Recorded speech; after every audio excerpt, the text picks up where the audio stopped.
রাত আমরা সকলে কেমন আছে? এই আমি সবজি কেটে কুটে নিয়েছি। এই কালকে ফুলকপি এনেছিল দুটোকেই কেটে নিয়েছি, ধুয়ে নিয়েছি। আর এই দেখো ধুন্দুলির ফুল নিয়ে এসেছি, কটা পকোড়া ভাজবো ভাবছি। দেখতে কত সুন্দর না কালারটা, হাত দিয়ে পাড়া গেছে তো, উপরে কাঁকরোল গাছের ইয়েটার মধ্যে হয়েছে, ওখান থেকে নিয়ে এসেছি। আর গাছেরটা তো হাত যায় না। আর টিকরি জল বিস্কুট ভিজিয়েছি, খেতে দেবো। আর তেলাপি নিয়েছি, ভুট্টা অন্য জায়গায় আছে, পরে দেবো।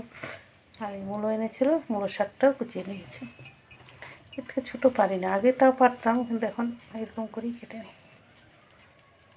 এই করবো আজকে রান্না।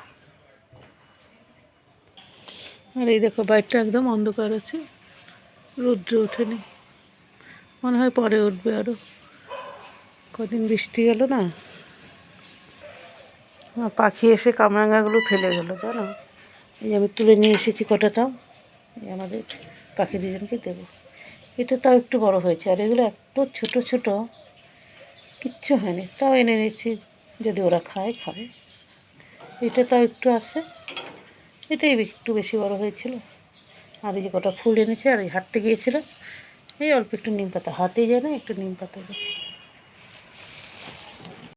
আর এই যে পাখিদের জন্য তেলাকুচ এনে রেখেছি, দুটো চারটে করে দিনে 6টা 7টা দুজনকে দিয়ে দিই, খায় আর থাকবে। আগে জানো এগুলো আমি ভাজাও খেতাম, এখন ভাজা করি না, দুজনে খাই তো, ওই জন্য আর করি না। একদিন ভাবছি অনেকটা আছে, করবো কটা ভাজা, ভাজা খেতেও ভালো লাগে। ভিডিওটা তাহলে এখানেই রাখছি। তোমরা ভালো থেকো, সুস্থ থেকো, সাবধানে থেকো।